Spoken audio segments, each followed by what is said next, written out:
wabarakatuh. Waalaikumsalam warahmatullahi wabarakatuh. Selamat datang kembali Bapak Ibu Guru Hebat dalam Vikon kita kali ini sesi keempat pada tanggal 23 Juni 2019. Jadi materi kita kali ini adalah tentang penetapan KKM, di mana presenternya adalah Ibu Yuyut dengan moderatornya adalah Ibu Rami. Baik, supaya tidak terlalu lama, saya mengingatkan kembali saja. Ketika presenter sedang menyampaikan materi, mohon Bapak Ibu menonaktifkan mikrofon Bapak Ibu sekalian. Kemudian apabila nanti di tengah-tengah penyampaian materi, mohon Bapak Ibu tidak membuat kegaduhan atau men-share screen atau sebagainya yang bisa mengganggu konsentrasi presenter. Dan absensi akan di-share nanti di kolom chat di tengah-tengah penyampaian materi.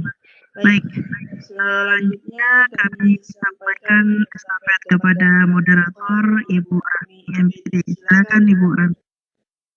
Ya. Terima kasih host Ibu Sahda Puspita Husada. Baik, Bapak Guru Hebat semuanya, pada kesempatan ini kita akan mendengarkan pemaparan materi dari Ibu Desrimayuti tentang penetapan kriteria ketuntasan minimal. Kita dengarkan dulu materinya, nanti akan dibuka sesi tanya jawab. Baik, kita beri kesempatan kepada Ibu Desrimayuti. Time is yours. Okay, thank you very much, Mrs. Rahmi. Oke, terima kasih. Salam kembali, Bapak Ibu Guru Hebat. Pada sesi keempat ini, saya mencoba menjelaskan sedikit tentang bagaimana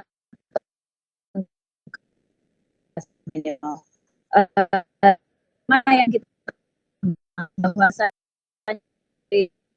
minimal atau yang kita kenal istilah KKM, yaitu suatu kriteria ketuntasan belajar ditentukan oleh satuan pendidikan.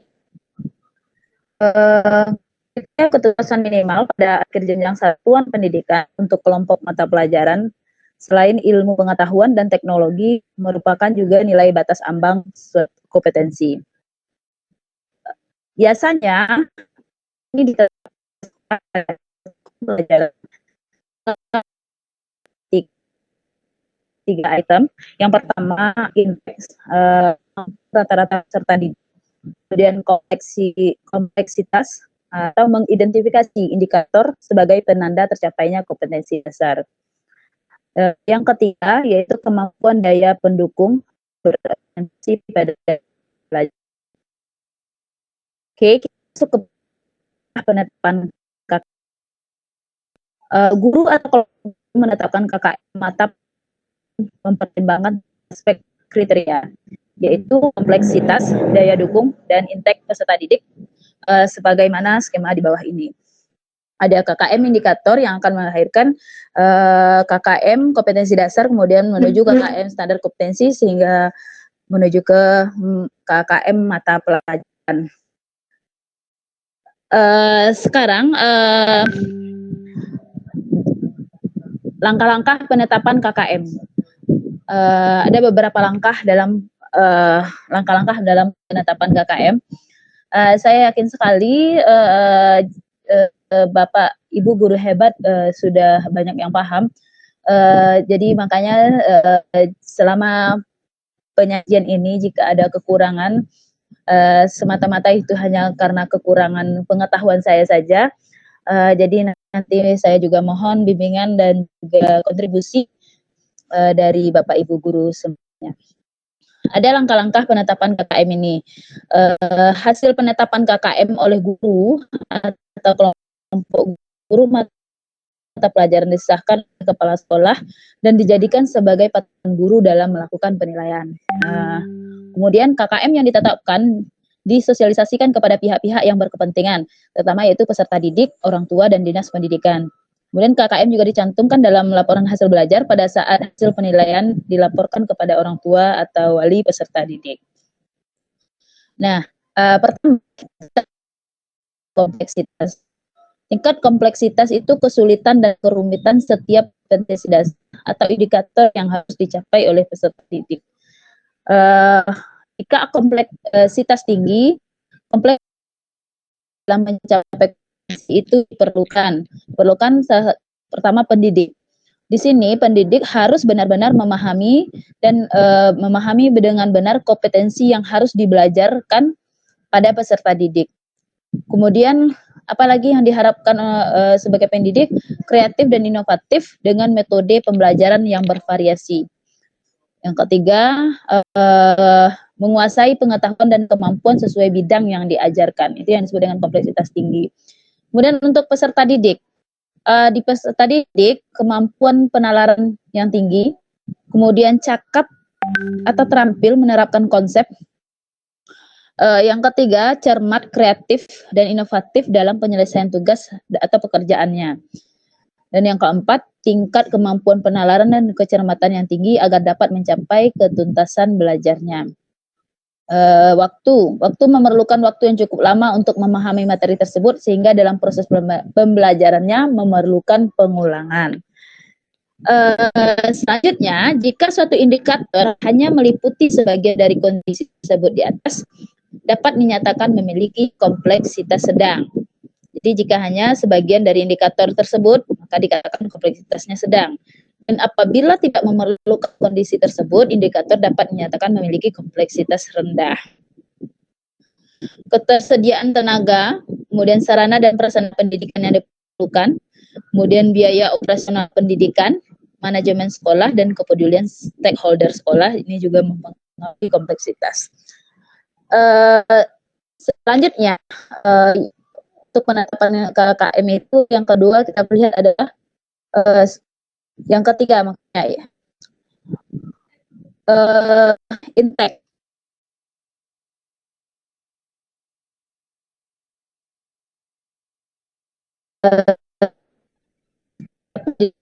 Hasil seleksi PDB nasionalnya atau rapor 3 SMP-nya atau seleksi tes masuk atau psikotesnya.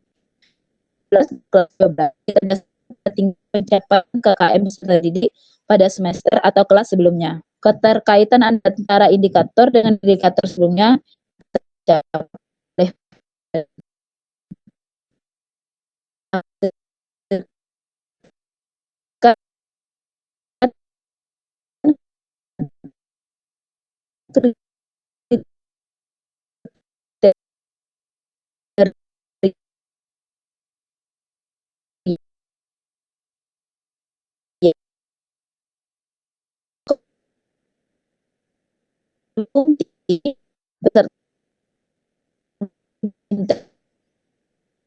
nilainya jumlah nilainya dibagi menjadi karena kan semua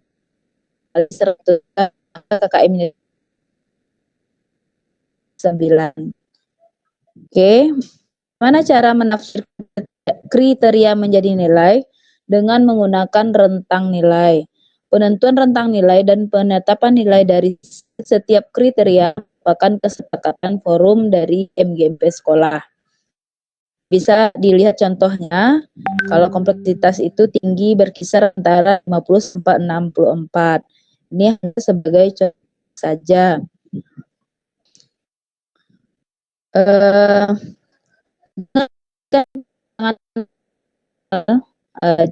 Pada setiap kriteria ada kompleksitas, daya dukung, dan intake. Jika indikator memiliki kriteria kompleksitas rendah, daya dukung tinggi, dan intake peserta didik sedang, maka terdapat dua komponen yang memungkinkan untuk menetapkan nilai KKM rendah dan daya dukung tinggi. Karena intake peserta didik sedang, guru dapat misalnya di antara 80 dan sampai 90. dengan memberi KKM, contoh dengan memberikan poin. Ini memberikan poin. Mendeteksikan hakikat dan unsur terbentuk. Ini indikator kompetensi dasar dan indikator.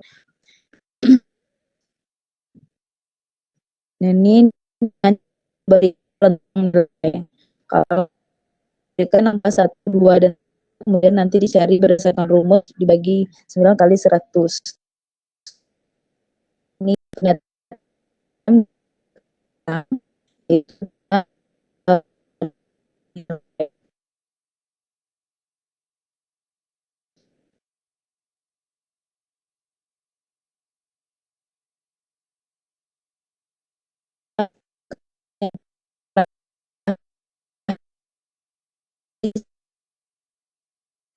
atau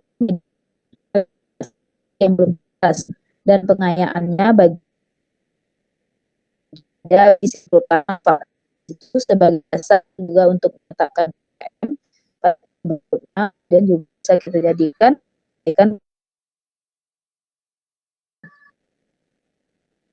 untuk melihat terlahirnya KKM tersebut. Ada input dari kepala sekolah, kemudian langsung ke wakil kurikulum, kemudian membuat perencanaan jadwal kegiatan penetapan kelulusan, menetapkan mekanisme yang akan digunakan untuk penetapan KKM, hingga akhirnya memeriksa KKM yang telah ditetapkan guru MGP. Nah, ini alur kegiatan yang dilakukan oleh sekolah proses sehingga terlahirnya KKM per mata pelajaran. Oke, sekian dari saya tentang bagaimana cara penetapan KKM ini. Kurang mohon saya kembali ke moderator.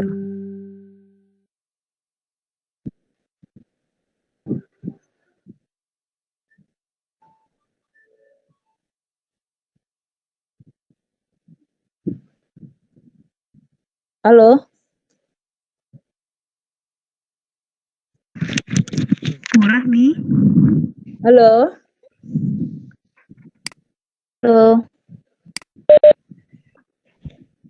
Iya Pak, iya Pak. Dengar tadi ya Pak ya? Bu Rahmi. Lanjut lagi ya Pak. Ulang lagi saya berarti.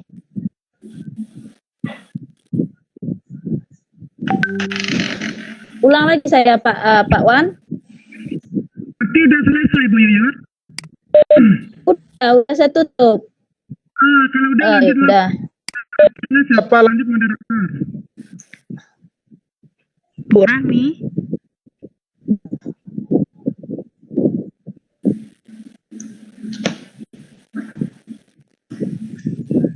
Halo Bu Rahmi. Bu Rahmi.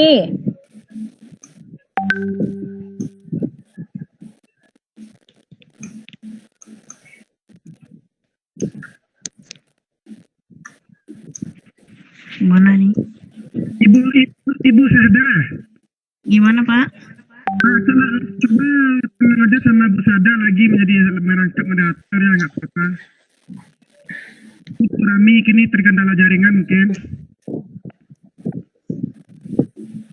Nah ini di unmute tadi, baru saya inikan lagi, saya unmute kan tadi di mute terus. Ini bukan ini kan? Enggak, ini saya sadar. Enggak, maksud saya Bu Sada saja menjadi moderator lagi Bu, menggantikan Bu Rahmi. Karena Bu Rahmi bermasalah jaringan mungkin. Gitu.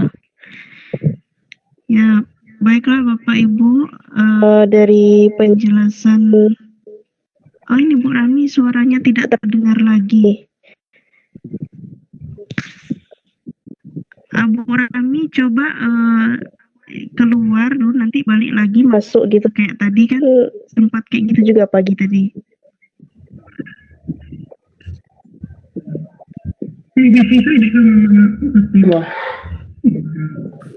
Assalamualaikum.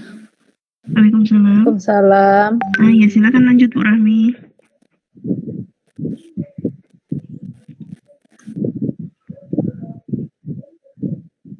Halo Bu Rahmi.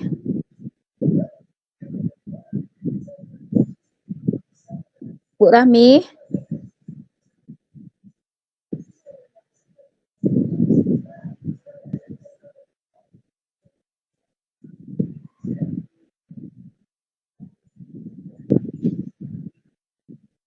Bu Rahmi.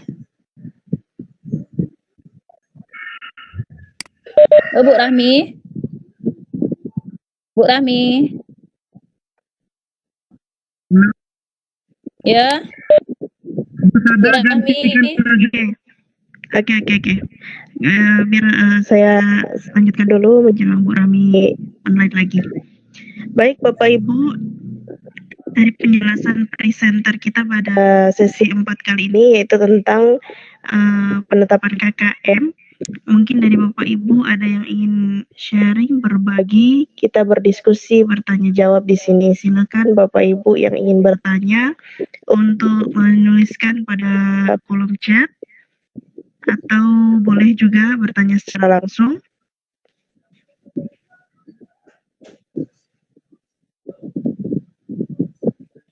Apa kabar Bu Roza, Bu Nila? Baik Pak Naf, silakan Pak Naf secara langsung saja. Oke, terima kasih Bu Sada. Halo, selamat sore. Siang menjelang sore Bu Yuyun. Selamat siang menjelang sore juga Pak Naf. Senang sekali mendengar suara Pak Naf. Gini Bu Yuyun, Ya. masalah Bu, saya kadang-kadang kan KKM itu kadang tergantung di mana sekolah kita berada, dari kemampuan anak kan Bu. Iya Pak. Jadi saya cuma ingin bertanya gini Bu, apakah ada aturan baku mengenai KKM studi itu Bu? Misalnya bahasa Indonesia menurut itu harus segitu gitu Bu. Oh. Apakah ada? Mohon penjelasannya Bu, terima kasih. Oke. Silakan Ibu host merangkap moderator. Boleh langsung jawab. Silakan dijawab langsung Ibu Yuyut. Oke, now I'm so happy. Saya senang sekali Pak Naf memberikan pertanyaan ini bahwasanya ada nggak peraturan yang menetapkan jumlah KKM itu harus berapa gitu ya Pak Naf ya? Iya Bu. Menurut pengetahuan saya dan sejauh ini selama ini ya Pak Naf, entah saya salah atau bagaimana, saya rasa tidak ada. Makanya cuman kita memang harus merujuk dulu ke KKM sekolah yang ditetapkan oleh sekolah. Nanti kan terlahirnya KKM, memang KKM mata pelajaran dulu yang kita tetapkan, nanti baru terlahirnya KKM sekolah. Berarti standarisasi yang akan kita lihat itu adalah KKM di sekolah kita saja Pak Anak, karena setiap tempat, setiap zona itu akan berbeda dengan kemampuannya. Tempat saya itu kita tidak bisa dicontohkan di tempat saya Pak Naf. Itu KKM di tempat saya itu cukup rendah sekali karena memang dari segi inputnya itu adalah lulusan sekolah anak yang hanya memiliki nilai di bawah rata-rata saja. Sehingga ketika untuk menyusun KKM itu, nah makanya kita harus perlu tiga item ini, perlu intake-nya, perlu daya dukungnya apa gitu. Jadi harus memang perlu kita telaah seperti itu. Begitu Pak Naf. Ya. Halo Bu Sada. Ya. Ya. Oke Bu, terima kasih atas jawabannya. Terima kasih. Mungkin dari Bapak Ibu guru yang lain atau Bapak Ibu guru hebat yang lain masih ada yang ingin berbagi, bertanya jawab di sini tentang KKM?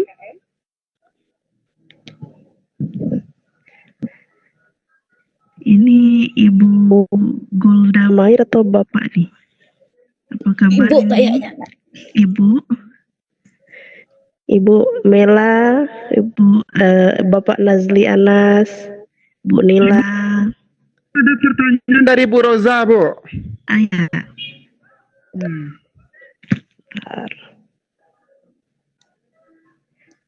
Bu Roza. Ya begini pertanyaannya Bu Yuyut. Iya. Bagaimana menentukan KKM bagi sekolah yang lokalnya diisi oleh siswa inklusi? Terima kasih. Silakan Ibu Yuyun. Oke, terima kasih sekali. Ini pertanyaannya cukup menarik dan cukup menantang eh, oleh Ibu Roza Zulkarnaini ya.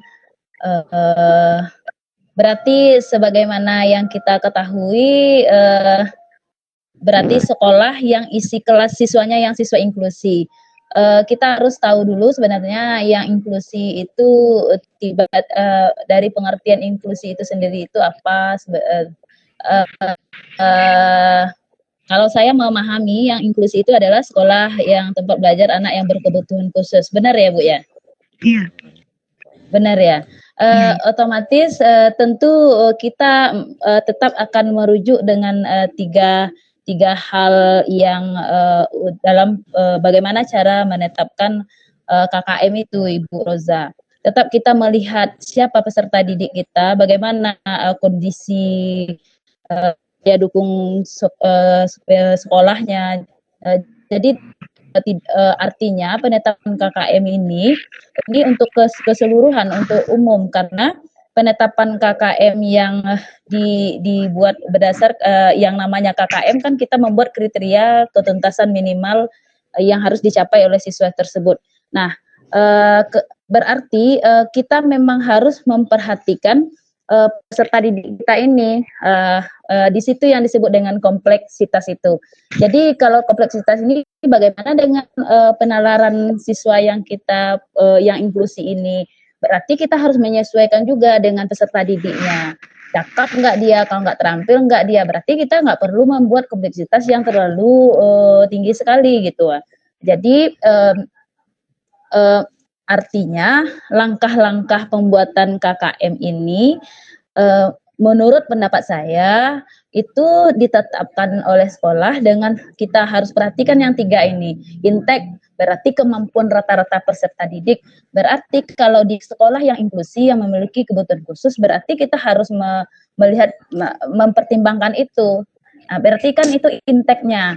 Nanti kompleksitasnya indikator capaian kompetensi, karena ini sekolah berkebutuhan khusus, kompleksitasnya ya kita buat yang sesuai dengan mereka juga gitu. Kemudian kita lihat daya dukungnya. Daya dukung itu kan berorientasi. Kadang walaupun di sekolah inklusi tapi daya dukungnya bagus, kadang bisa juga meningkatkan KKM-nya yang bagus juga. Begitu Bu Roza, menurut pendapat saya. Ya, bagaimana Bu Roza? Mungkin bisa unmute saja mic-nya supaya lebih cepat respon.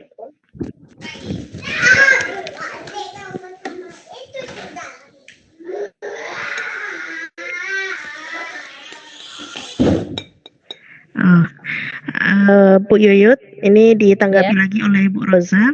Apa penting kita buat KKM bagi siswa? Karena ada beberapa siswa yang Assalamualaikum KKM. Bapak Ibu. Ya. Menurut saya Ibu penting. Des Karena Rima Yuti. Ya Bu. Ibu sedang menelpon. Kenapa ya. Bu? Maaf sebentar, Ibu Nazli Anas ini ya. Sebentar ya Bu, saya unmute dulu untuk menanggapi pertanyaan yang belum selesai. Jadi apa pentingnya kita buat KKM bagi siswa? Karena ada beberapa siswa yang tidak mampu mencapai KKM. Secara akademik ia tidak mampu, tapi karena harus memenuhi KKM, siswa melakukan remedi dan ternyata tidak juga memenuhi KKM. Akhirnya guru mata pelajaran membuat aja batas KKM. Jadi bagaimana tanggapan dari Bu Yuyut? Oke, terima kasih Bu Moderator. Kalau menurut pendapat saya, KKM itu sangat penting sekali dalam hal mata pelajaran, karena di situ untuk mengukur mengukur yang namanya dari singkatannya kita sudah jelas kriteria ketuntasan minimal. Berarti standarnya siswa kita harus mencapai yang minimal yang sebatas ini. Nah, sementara memang realisasinya ketika siswa tidak tuntas nanti diadakan remedi, terus tidak tuntas akhirnya dikasih juga batas tuntas. Ini di dalam ini salah satu saya rasa ini salah satu termasuk dalam buku kode etik guru, bukan kode etik, KKM itu salah satu merupakan perangkat juga oleh seorang guru mata pelajaran yang harus mereka penuhi dan dijadikan sebagai pedoman untuk pengajaran. Jadi memang sangat penting KKM ini dibuat, walaupun sebenarnya terkadang kita sering menemukan yang siswa ini tidak akan pernah mencapai sesuai KKM. Kita kan itu melihat siswa yang mungkin saja beberapa siswa yang tidak mencapai KKM. Bagaimana dengan siswa yang sudah mencapai KKM? Berarti merupakan juga tolak ukur untuk sampai di mana pemahaman siswa ini terhadap materi ini. Di samping itu, KKM ini akan melahirkan pentingnya KKM mata pelajaran, sebab untuk KKM sekolah akan terlahir setelah KKM mata pelajaran ini, menurut saya. Kenapa sekolah punya KKM? Ya, karena di situ juga tertuang di dalam kurikulum tingkat satuan pendidikan, di dalam KTSP.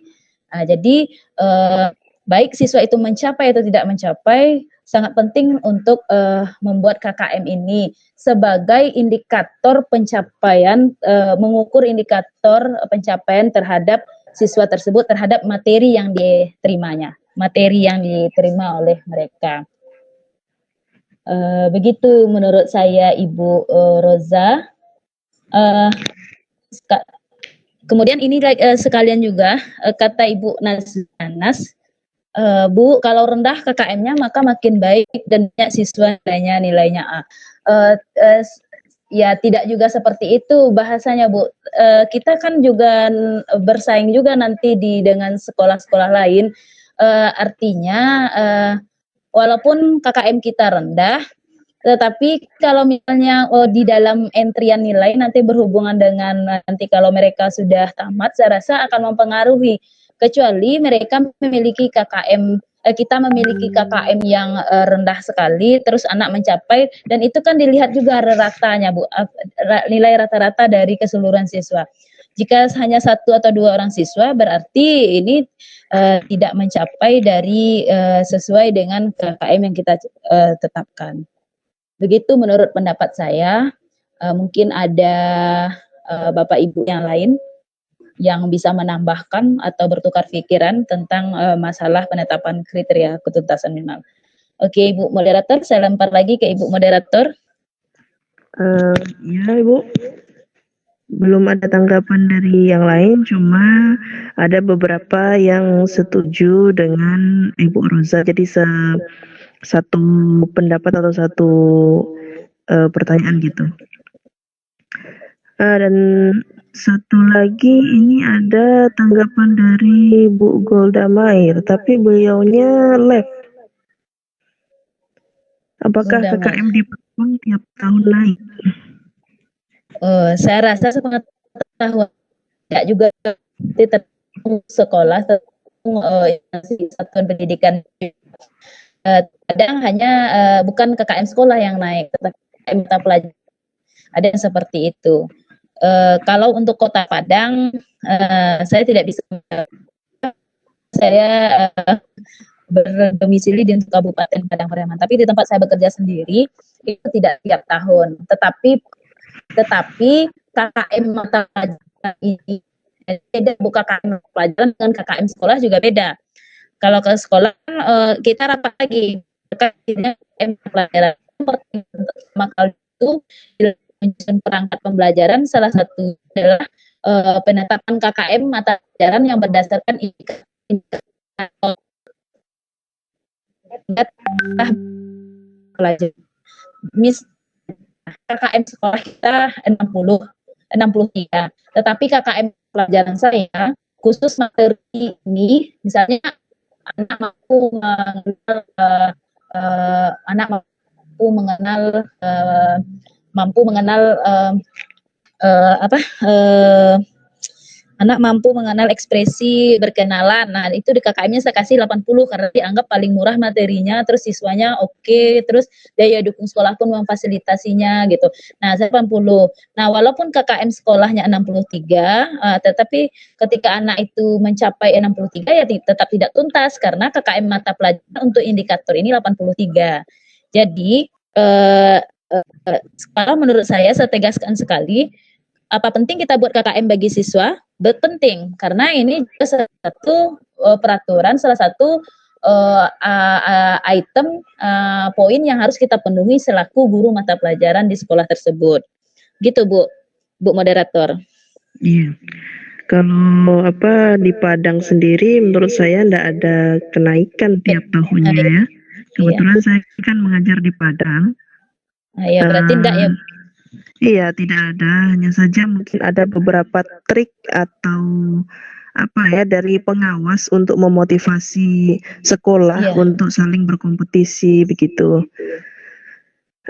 Dan ada lagi, ini Bu Roza berbagi pengalaman kalau di SMP 17 Padang untuk KKM sekolah dan KKM mata pelajaran terkadang ada naik dan terkadang tetap, kalau turun tidak pernah. Penentuan KKM naik atau tetap berdasarkan hasil rapat dengan majelis guru. Iya benar. Saya juga setuju dengan sependapat kita ya Bu. Nanti ujungnya kan untuk KKM mata pelajaran kita coba bikin sendiri dulu, kita coba godok sendiri dengan melihat 3 item itu, intake-nya, daya dukungnya, siswanya, kompleksitasnya. Nanti setelah itu kita rapatkan di dapat dewan. Benar, saya setuju sekali dengan Ibu Roza ini. Iya. Kemudian ada satu lagi tanggapan dari Ibu Nazli Anas. Bu, kalau rendah KKM-nya, maka makin baik dan banyak siswa nilainya A. Kalau di bawahnya. Bu, kalau maka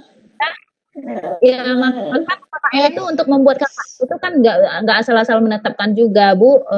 Menurut saya, makanya saya kenalkan ada tiga poin yang dalam menetapkan KKM. Misalnya untuk mata pelajaran yang agak sukar materinya, contohnya fisikanya agak sukar materi yang pas di gaya ini payah ini materinya. Kemudian tidak didukung juga dengan sumber, perpustakaannya kurang bagus, kondisi sekolahnya kurang bagus. Nah, terus siswanya punya kemampuan yang lemah karena kita melihat ini lulusan dari SMP yang rendah misalnya. Nah, untuk gaya ini kita hanya mencapai KKM misalnya 63. Berarti karena apa? Karena tingkat kesukarannya payah, daya dukungnya tidak bagus. Berarti 63. Jadi tidak tergantung semuanya direndahkan. Maksudnya setiap anak itu nilai A, nggak semuanya rendah Bapak Ibu kalau menurut pendapat saya. Kalau materinya agak murah, kita kasih KKM-nya pasti lebih tinggi, Bu. Karena supaya anak jangan terlalu gampang karena ada rasa motivasinya untuk mencapai itu. Kalau saya pribadi, Bu, kalau materinya itu gampang, misalnya perkenalan diri, itu menurut saya sudah gampang, walaupun dia berasal dari input nilainya dari SMP-nya kurang bagus, tapi ini materinya gampang. Terus daya dukungnya, buku disediakan, perpustakaan mendukung, fasilitas internetnya oke. Nah, itu saya kasih KKM buat mereka itu tinggi supaya mereka lebih punya kreativitas inovatif untuk meningkatkan kemampuannya. Tapi kalau materinya agak sukar, untuk indikator ini saya kasih KKM-nya rendah. Jadi tidak selalu kalau menurut pendapat saya apakah KKM-nya rendah ya dapat nilai A, tergantung materi nanti Bu. Makanya dalam penetapan KKM kita lihat 3 ini gitu. Begitu Ibu host dan Ibu moderator. Bu Rahmi sepertinya sudah bergabung dengan kita. Tidak terdengar suara presenternya. Kalau Ibu host mendengar saya ya? Iya, bisa. Pak Naf dengar saya Pak Naf? Dengar. Oh ya, apakah Ibu Roza? Apa KKM mata pelajaran itu tidak diperuntukkan seluruh materi pelajaran yang kita ajarkan? Karena kalau tergantung materi bisa berubah-ubah KKM-nya. Gimana itu? Ya, ya benar. KKM mata pelajaran itu kan memang kita peruntukkan berdasarkan materinya. Nanti akan terlahir kan turunannya begitu, Bu. Tadi mungkin di slide saya tadi Ibu Roza ngikutin saya tadi ya. Di slide saya tadi ada nanti KKM ya di pertama gitu kita lihat dulu KD, setelah KD kan ada indikator. Kemudian indikator itu kita turunkan untuk indikator ini berapa KKM-nya. Memang benar, berarti seluruh materi pelajaran yang kita ajarkan, kalau tergantung materi bisa berubah KKM-nya. Iya, tetapi nanti dari dari KKM indikator akan terangkum nanti bukan indikator KKM mata pelajaran kita. Nah, nanti dari KKM mata pelajaran akan terlahirlah KKM sekolah. Begitu Ibu Roza. Jadi salah satu kita kan sebenarnya di awal tahun ajaran baru untuk melengkapi perangkat kita kan diminta juga Bu untuk penetapan KKM. Biasanya kita kan buatnya di Excel di Excel, kemudian kita buat yang 3 poin. Nanti kalau untuk indikator ini siswa mampu memperkenalkan diri secara personal, siswa mampu mempraktekkan. Itu antara memperkenalkan mampu dengan mempraktekkan itu sudah beda KKM. Ini contoh dari saya, Bu. Memang benar, Bu.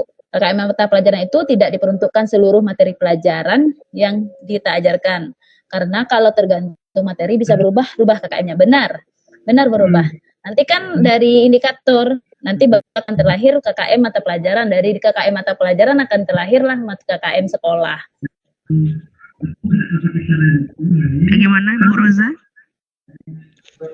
Berarti ada 3 jenis KKM itu.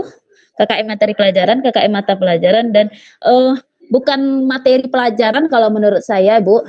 Menurut saya sebenarnya ujungnya itu juga, tapi KKM-nya turunan untuk mencari KKM itu kita buat dulu indikator, Bu. Kalau saya mencarinya berdasarkan indikator dulu, berdasarkan indikator dulu. Kita buat dulu berdasarkan indikatornya. Misalnya mendeskripsikan hakikat dan unsur terbentuknya negara. Itu KD. Kemudian nanti indikatornya menguraikan pengertian bangsa. Nah, untuk kompleksitasnya gimana? Rendah nggak? Kasih 3. Nanti carinya begitu, dapat nilainya 89. Nah, kemudian untuk mendeskripsikan unsur terbentuknya bangsa, indikatornya cuma 56 karena kompleksitasnya 1, karena sukar. Karena agak payah ini materi. D dengan ID. Saya D dengan udu. Kalau saya lebih cenderung bahasanya D dengan odo. Nah, terus. Banyak lagi. Mana dia? dulu kemudian Iya. Bu Yuyut. ya. Jadi gimana Bu Roza? Karena Bu Roza ini guru BK, jadi tidak pernah membuat KKM untuk siswa gitu. Pak Naf mau menambahkan, silakan. Lihat dulu. Pak Naf? Iya. Ya Bu, Naf. Ya, mau menambahkan, silakan. terima kasih Bu Sada. Begini Bu, kalau masalah KKM, kalau saya di SD, kalau kami saya kan guru kelas, kami ada memegang beberapa dan studi. Kalau kami di SD, setiap mata pelajaran itu berbeda KKM-nya. Mata pelajaran itu kami dapat itu dari KD. Misalnya bahasa Indonesia, misalnya ada 10 KD. Nah, 10 KD itu nilainya nanti akan bagi 10 kepala KKM mata pelajaran. Iya. Ibu, dari nilai masing-masing KD itu kita dapat pertama kan ada tadi kayak dukung. Kalau sekarang Iya, jarak sedikit. prasarana Boleh nampak tulisan Kak. Apa itu susah kita bacanya. ketiga, kalau kami sekarang di SD langsung nilainya kami puluhan, misalnya nah dukungnya misalnya itu 70, nanti dari intensitas 70 nanti ditambahkan 3 bagi 3 dapat nanti KKM KD. Iya. KD itu KD 3. Nanti berapa jumlah nilai KD semuanya bagi banyak KD maka dapat KKM pelajaran. Bidang studi yang lainnya, Ibu. Iya, Iya. mantap. Mantap Pak Naf. Ya, Bu, terima kasih, Bu. Terharu, maaf. Enggak serius, emang iya, Bang mantap. Arti Kita mulai tadi jam 13 berapa 20 ya, Bu? 13.30. Halo, Iya. Assalamualaikum. Waalaikumsalam. Salam. Halo, Assalamualaikum. Waalaikumsalam, Bu Rami. Waalaikumsalam. Halo, Bu Rami. Bu Rami, suaranya tadi sudah terdengar. Oke, gimana Ibu moderator dan Ibu host? Hilang lagi suaranya Bu Rami. Oke, kalau gitu disimpulkan saja ya, Bu Yuyut. Oke Bu, silahkan. Dari penjelasan Halo, Assalamualaikum. Waalaikumsalam. Bu Rami, saya simpulkan saja ya Bu. Baik, dari penjelasan presenter tadi dapat kita simpulkan bahwa dalam penyusunan KKM kita harus memperhatikan tiga hal. Halo, Assalamualaikum. Yakni kompleksitas, kemudian intake siswa. Halo, Assalamualaikum. Bu Yuyut, Ya, satu lagi tadi apa Bu, selain kompleksitas dan intake daya siswa dukung. dan Daya dukung. dalam menentukan KKM sekolah, kita mulai dari menentukan KKM indikator masing-masing materi, di mana KKM indikator itu nantinya akan menjadi KKM KD, kemudian KKM mata pelajaran, dan akhirnya KKM kelas, kemudian KKM sekolah. Demikian, mungkin ada tambahan dari Ibu presenter. Tidak, cukup bagus. Moderator sudah menyimpulkan. Saya berharap nanti seiringnya waktu, berjalannya waktu, ini akan menjadi suatu kemudahan bagi guru, khususnya guru mata pelajaran untuk menetapkan KKM. Itu saja. Terima kasih. Baik, kepada Bapak Ibu yang telah bergabung, kami mengucapkan terima kasih sekali lagi atas perhatian dan kerjasamanya. Mohon maaf apabila ada kekurangan, khilaf dan janggal. Kami akhiri. Assalamualaikum warahmatullahi wabarakatuh. Waalaikumsalam warahmatullahi wabarakatuh. Oke, Bapak Ibu, kita intermezzo sedikit, longgarkan.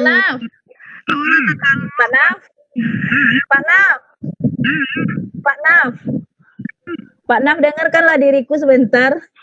Iya, dengar Bu, dengar. Aduh, I say thank you so much. Terima kasih banyak motivasi.